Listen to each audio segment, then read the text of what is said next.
If you're this close and you have a chance to, run up the score a little bit, why would you stop here? Good morning to you. Good Monday morning. I'm Dejan Kovacevic of DK Pittsburgh Sports.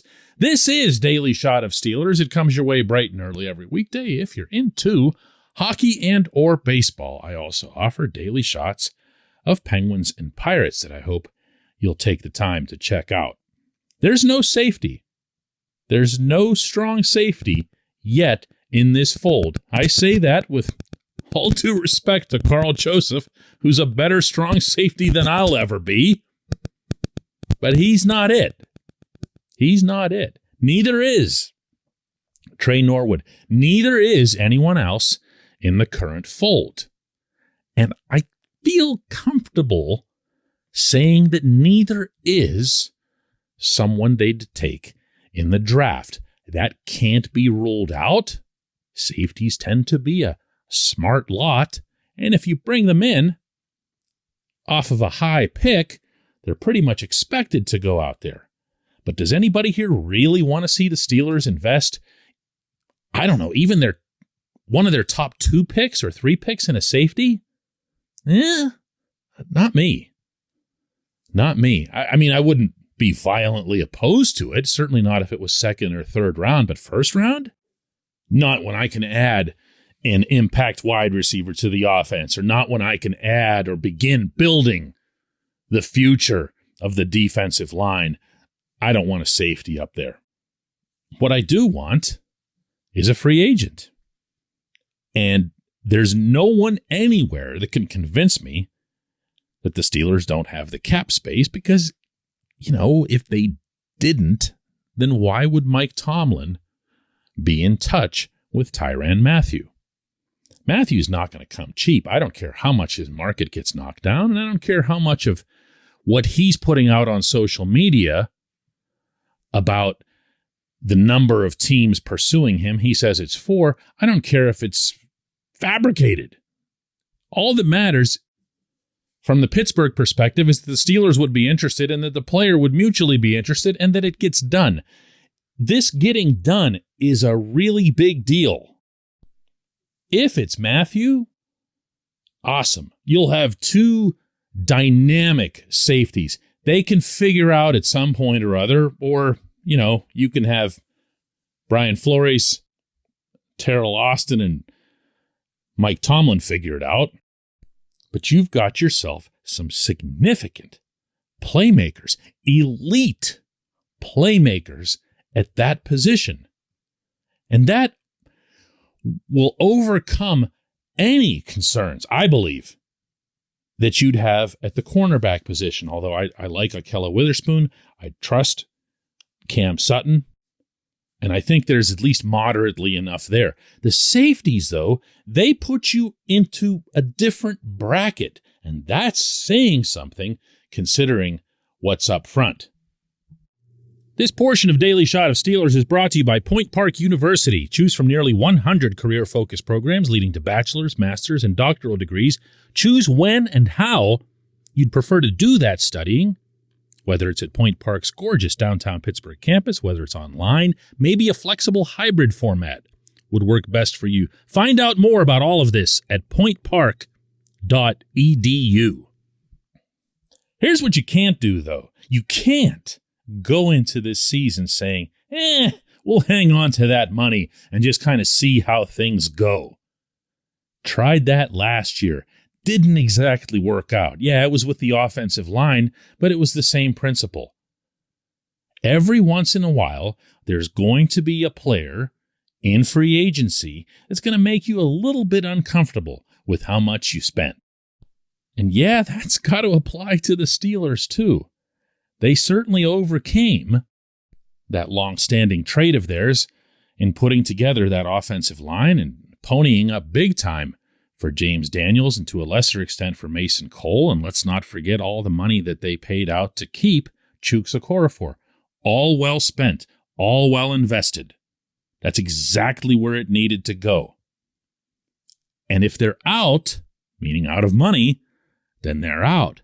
But if they are, I'll ask again, how would they even be in touch with this athlete? keep trying. Keep knocking at that door. It'll be well worth not only the money that goes into it, but also any and all time/adjustments that have to be made between now and the next kickoff. Terrell Edmonds, yeah, he's out there too. And I'm on record as being a supporter of his, not just because I kind of like the guy, but also because I kept my eyes open through the 2021 season. And if that sounds a little mean, so be it. There's always a certain segment of a fan base that's more interested in being right than they are in just being open-minded. You know how I know that? Because that's true of like all of civilization. Not just fans, and definitely not just Steelers fans. We all love being right. I love being right. When I'm ripping a guy for, I don't know, even years, somebody that I just really don't like his game or don't like his attitude or whatever, and then they turn it around, believe me, there's a part of me way on the inside that says, man, I really not looking forward to looking on social media or looking in the comments sections on our site to see how I'm going to get crushed for this. But then, I get a little rational and say, how's anybody supposed to take your opinion, much less your information, seriously if you're just purposely not changing your stance because you want to show everybody that you're right?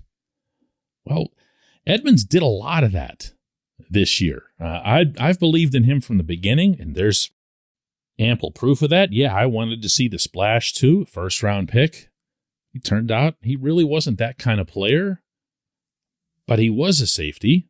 I'm only using the past tense because he's not yet signed, who made all of the plays, or most all of the plays, when it came to stopping the running game, when it came to supporting Minkah, when it came to understanding Minkah and what he needs in order to be the best Minkah. Did I mention availability? Dude never misses a snap. Tomlin himself praises Terrell more than anything else for his durability, that he plays a physical style, but he's still right back out there with the next snap. When you sign someone to a significant contract, believe you me, that's the first thing you're worried about, is whether or not you're going to get your money's worth in terms of participation. Good football player, would not mind having him back. The only thing I'd mind in this scenario is if the Steelers just kind of hem and haw and figure, well, we're going to be kind of loaded up front if Stephon Tuitt comes back and Tyson Alualu's healthy, and we're going to shore up inside linebacker, meaning not just adding Myles Jack, but also getting back theoretically the best version of Devin Bush, and we're going to be all these other things, so we can just kind of on the safety thing. No. Go get that player. Either one of them. When we come back, just one question.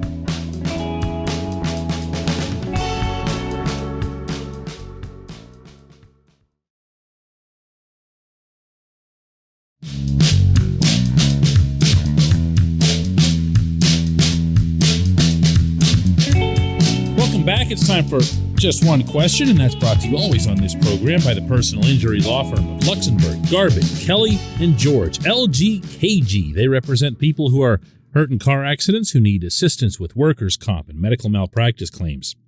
The attorneys at LGKG have been designated super lawyers, capital S, capital L, for the past 15 years. And yes, that is a real thing. The super lawyer designation is reserved for the top 5% of all attorneys in Pennsylvania. Learn more about them at lgkg.com or by calling 888-842-5454. And today's J1Q comes from Steve Wright, who says, DK, as a retired military officer, I unfortunately saw more than one young person taken from us too soon. After the initial shock and grief started to subside, our actions turned toward ensuring that the family was cared for.